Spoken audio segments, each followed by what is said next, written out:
ओम परमात्मने नमः।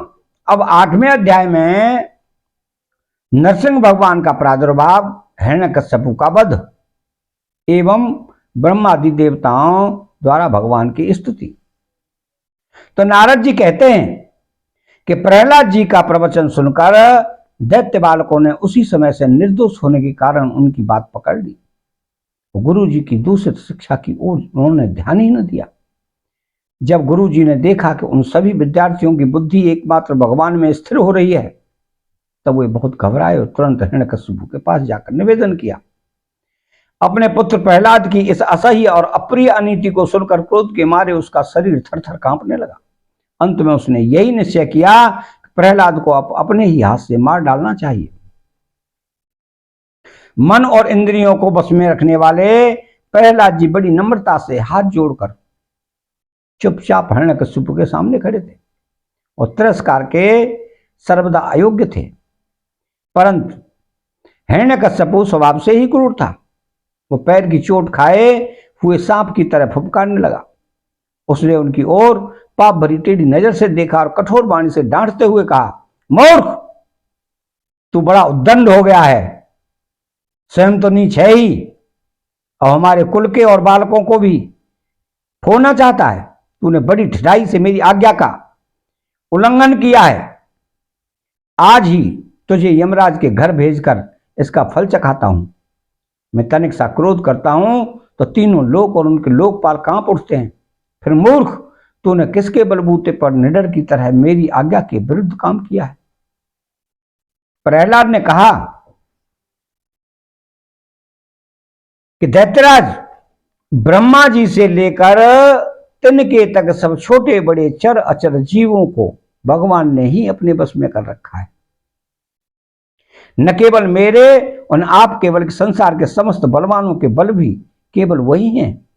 वही महापराक्रमी सर्वशक्तिमान प्रभु काल हैं तथा समस्त प्राणियों के इंद्रिय बल, मनोबल, देह बल, धैर्य एवं इंद्रिय भी वही हैं। वही परमेश्वर अपनी शक्तियों के द्वारा इस विश्व की रचना, रक्षा और संहार करते हैं। वही तीनों गुणों के स्वामी हैं। आप अपना यह आसुर भाव छोड़ दीजिए, अपने मन को सबके प्रति समान बनाइए। इस संसार में अपने बस में न रहने वाले कुमारगामी मन के अतिरिक्त और कोई शत्रु नहीं है। मन में सबके प्रति समता का भाव लाना ही भगवान की सबसे बड़ी पूजा है।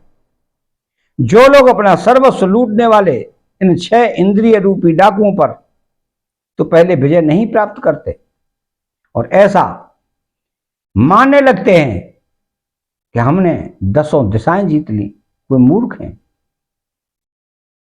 हां, जिस ज्ञानी एवं जितेंद्रिय महात्मा ने समस्त प्राणियों के प्रति समता का भाव प्राप्त कर लिया, उसके अज्ञान से पैदा होने वाले काम क्रोधाग्नि शत्रु भी मर मिट जाते हैं।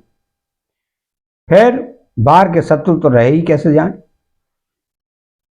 हिरण्यकश्यपु ने कहा, रे मंदबुद्धि, तेरे बहकने की भी अब हद हो गई है। यह बात स्पष्ट है कि अब तू मरना चाहता है, क्योंकि जो मरना चाहते हैं वही ऐसी बेसिर पैर की बातें बका करते हैं। अब आगे तूने मेरे सिवा जो और किसी को जगत का स्वामी बतलाया है, तो देखूं तो तेरा वो जगदीश्वर कहां है? अच्छा, क्या कहा? वो सर्वत्र है, तो इस खंबे में क्यों नहीं है? क्यों नहीं दिखता? अच्छा, तुझे इस खंबे में भी दिखाई देता है? अरे तू क्यों इतनी डींग आंक रहा है? मैं अभी अभी तेरा सिर धड़ से अलग किए देता हूं, देखता हूं तेरा बस सर्व स्वहरि जिस पर तुझे इतना भरोसा है तेरी कैसे रक्षा करता है। इस प्रकार वो अत्यंत बलवान महादैत्य भगवान के परम प्रेमी प्रहलाद को बार बार झिड़कियां देता और सताता रहा। जब क्रोध के मारे वो अपने को रोक न सका, तब हाथ में खड्ग लेकर सिंहासन से कूद पड़ा और बड़े जोर से उस खंबे को एक घूंसा मारा। उसी समय उस खंबे में एक बड़ा भयंकर शब्द हुआ। ऐसा जान पड़ा मानो यह ब्रह्मांड ही फट गया हो। वह ध्वनि जब लोकपालों के लोक में पहुंची, तब उसे सुनकर ब्रह्मा जी को ऐसा जान पड़ा मानो उनके लोगों का प्रलय हो रहा हो। हिरण्यकश्यपु प्रहलाद को मार डालने के लिए बड़े जोर से झपटा था, परंतु दैत्य सेनापतियों को भी भय से कपा देने वाले उस अद्भुत और अपूर्व घोर शब्द को सुनकर वो घबराया हुआ सा देखने लगा कि ये शब्द करने वाला कौन है, परंतु उसे सभा के भीतर कुछ भी दिखाई न पड़ा। इसी समय अपने सेवक प्रहलाद और ब्रह्मा की वाणी सत्य करने और समस्त पदार्थों में अपनी व्यापकता दिखाने के लिए सभा के भीतर उसी खम्भे में बड़ा ही विचित्र रूप धारण करके भगवान प्रकट हुए। वह रूप न तो पूरा सिंह का ही था और न मनुष्य का ही था। तो जिस समय हिरण्यकश्यपु शब्द करने वाले की इधर उधर खोज कर रहा था, उसी समय खंबे के भीतर से निकलते हुए उस अद्भुत प्राणी को उसने देखा। वो सोचने लगा, ओहो, यह न तो मनुष्य है न पशु, फिर नरसिंह के रूप में कौन सा अलौकिक जीव है। जिस समय हिरण्यकश्यपु इस इधर वन में लगा हुआ था, उसी समय उनके बिल्कुल सामने ही नरसिंह भगवान खड़े हो गए। उनका वह रूप अत्यंत भयावना था। तपाए हुए सोने के समान पीली पीली भयानक आंखें थी। जवाई लेने से गर्दन के बाल इधर उधर लहरा रहे थे। दाढ़ें बड़ी विकराल थीं। तलवार की तरह लपलपाती हुई छुरे की धार के समान तीखी जीभ थी। टेढ़ी भौं से उनका मुख और भी दारुण हो रहा था। कान निश्चल एवं ऊपर की ओर उठे हुए थे। फूली हुई नासकार, खुला हुआ मुंह पहाड़ की गुफा के समान अद्भुत जान पड़ता था। फटे हुए जबड़ों से उसकी भयंकरता बहुत बढ़ गई थी। विशाल शरीर स्वर्ग का स्पर्श कर रहा था। गर्दन कुछ नाटी और बोटी थी। छाती चौड़ी और कमर बहुत पतली थी। चंद्रमा की किरणों के समान सफेद रोए सारे शरीर पर चमक रहे थे। चारों ओर सैकड़ों भुजाएं फैली हुई थी, जिनके बड़े बड़े नख आयुध का काम कर देते थे। उनके पास फटकने तक का साहस किसी को न होता था। चक्र आदि अपने निज आयुध तथा वज्र आदि अन्य श्रेष्ठ शस्त्रों के द्वारा उन्होंने सारे दैत्य दानवों को भगा दिया। हिरण्यकश्यपु सोचने लगा, हो न हो माया भी विष्णु ने ही मुझे मार डालने के लिए यह ढंग रचा है, परंतु इसकी इन चालों से हो ही क्या सकता है। इस प्रकार कहता और श्रृंगनाद करता हुआ दैत्यराज हिरण्यकश्यपु हाथ में गदा लेकर नरसिंह भगवान पर टूट पड़ा। परंतु जैसे पतंगा आग में गिरकर अदृश्य हो जाता है, वैसे ही वह दैत्य भगवान के तेज के भीतर जाकर लापता हो गया। समस्त शक्ति और तेज के आश्रय भगवान के संबंध में ऐसी घटना कोई आश्चर्यजनक नहीं है, क्योंकि सृष्टि के प्रारंभ में उन्होंने तेज से प्रलय के निमित्त भूत तमोगुण रूपी घोर अंधकार को भी पी लिया था। तदनंतर वह दैत्य बड़े क्रोध से लपका और अपनी गदा को बड़े जोर से घुमाकर उसने नरसिंह भगवान कर प्रहार किया। प्रहार करते समय ही जैसे गरुड़ सांप को पकड़ लेते हैं, वैसे ही भगवान ने गदा सहित उस दैत्य को पकड़ लिया। वे जब उसके साथ खिलवाड़ करने लगे, तब वह दैत्य उनके हाथों से वैसे ही निकल गया जैसे क्रीड़ा करते हुए गरुड़ के चंगुल से सांप छूट जाए। युधिष्ठिर, उस समय सबके सब लोकपाल बादलों में छिपकर इस युद्ध को देख रहे थे। उनका सर्प तो हिरण्यकश्यपु ने पहले ही छीन लिया था। जब उन्होंने देखा वो भगवान के हाथ से छूट गया, तब वे और भी डर गए। हिरण्यकश्यपु ने भी यही समझा कि नरसिंह ने मेरे बल वीर से डरकर ही मुझे अपने हाथ से छोड़ दिया है। इस विचार से उसकी थकान जाती रही और वह युद्ध के लिए ढाल तलवार लेकर फिर उनकी ओर दौड़ पड़ा।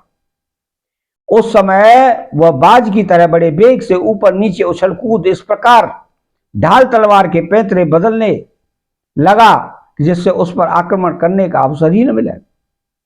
तब भगवान ने बड़े ऊंचे स्वर से प्रचंड और भयंकर अट्टहास किया, जिससे हिरण्यकश्यपु की आंखें बंद हो गईं। फिर बड़े वेग से झपटकर भगवान ने उसे वैसे ही पकड़ लिया जैसे सांप चूहे को पकड़ लेता है। जिस हिरण्यकश्यप के चमड़े पर वज्र की चोट से भी खरोंच नहीं आई थी, वही अब उनके पंजे से निकलने के लिए जोर से छटपटा रहा था। भगवान ने सभा के दरवाजे पर ले जाकर उसे अपनी जांघों पर गिरा लिया और खेल खेल में अपने नखों से उसे उसी प्रकार फाड़ डाला जैसे गरुड़ मां विषधर सांप को चीर डालते हैं। उस समय उनकी क्रोध से भरी विकराल आंखों की ओर देखा नहीं जाता था। वे अपनी लपलपाती हुई जीभ से फैले हुए मुख के दोनों कोने चाट रहे थे। खून के छींटों से उनका मुंह और गर्दन के बाल लाल हो रहे थे। हाथी को मारकर गले में आंतों की माला पहने हुए मृगराज के समान उनकी शोभा हो रही थी।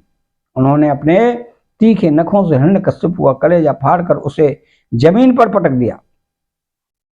उस समय हजारों दैत्य दानव हाथों में शस्त्र लेकर भगवान पर प्रहार करने के लिए आए, पर भगवान ने उनकी अपनी भुजारूपी सेना से लातों से और नख रूपी शस्त्रों से चारों ओर खदेड़ खदेड़ कर उन्हें मार डाला। तो युधिष्ठिर, उस समय भगवान नरसिंह के गर्दन के बालों की फटकार से बादल तितर बितर होने लगे। उनके नेत्रों की ज्वाला से सूर्य आदि ग्रहों का तेज फीका पड़ गया। उनके श्वास के धक्के से समुद्र क्षुब्ध हो गए। उनके सिंहनाद से भयभीत होकर दिग्गज चिंगारने लगे। उनके गर्दन के बालों से टकराकर देवताओं के विमान अस्त व्यस्त हो गए। स्वर्ग डगमगा गया। उनके पैरों की दमक से भूकंप आ गया। वेग से पर्वत उड़ने लगे और उनके तेज की चकाचौंध से आकाश एवं दिशाओं का दिखना बंद हो गया। इस समय नरसिंह भगवान का सामना करने वाला कोई दिखाई न पड़ता था, फिर भी उनका क्रोध अभी बढ़ता ही जा रहा था।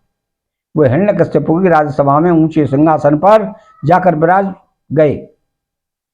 उस समय उनके अत्यंत तेजपूर्ण और क्रोध भरे भयंकर चेहरे को देखकर किसी का भी साहस न हुआ उनके पास जाकर उनकी सेवा करे। युधिष्ठिर, जब स्वर्ग की देवियों को यह शुभ समाचार मिला कि तीनों लोकों के सिर की पीड़ा का मूर्तिमान स्वरूप हिरण्यकश्यप युद्ध में भगवान के हाथों मार डाला गया, तब आनंद के उल्लास से उनके चेहरे खिल उठे। वे बार बार भगवान पर पुष्पों की वर्षा करने लगी। आकाश में विमानों से आए हुए भगवान के दर्शनार्थी देवताओं की भीड़ लग गई। देवताओं के ढोल और नगारे बजने लगे। गंधर्व राज गाने गाने लगे। अप्सराएं नाचने लगी। तात इसी समय ब्रह्मा, इंद्र, शंकर आदि देवता, ऋषि, पितर, सिद्ध, विद्याधर, महानाग, मनु, प्रजापति, गंधर्व, अप्सराएं, चारण, यक्ष, किमपुरुष, बेताल, सिद्ध, किन्नर और सुनंद, कुमुद आदि भगवान के सभी पार्षद उनके पास आए। उन लोगों ने सिर पर अंजलि बांधकर सिंहासन पर विराजमान अत्यंत तेजस्वी नरसिंह भगवान की थोड़ी दूर से अलग अलग स्तुति की। ब्रह्मा जी ने कहा, प्रभो, आप अनंत हैं। आपकी शक्ति का कोई पार नहीं पा सकता। आपका पराक्रम विचित्र और कर्म पवित्र है। यद्यपि गुणों के द्वारा आप लीला से ही संपूर्ण विश्व की उत्पत्ति, पालन और प्रलय यथोचित ढंग से करते हैं, फिर भी आप उनसे कोई संबंध नहीं रखते। स्वयं निर्विकार रहते हैं। मैं आपको नमस्कार करता हूं।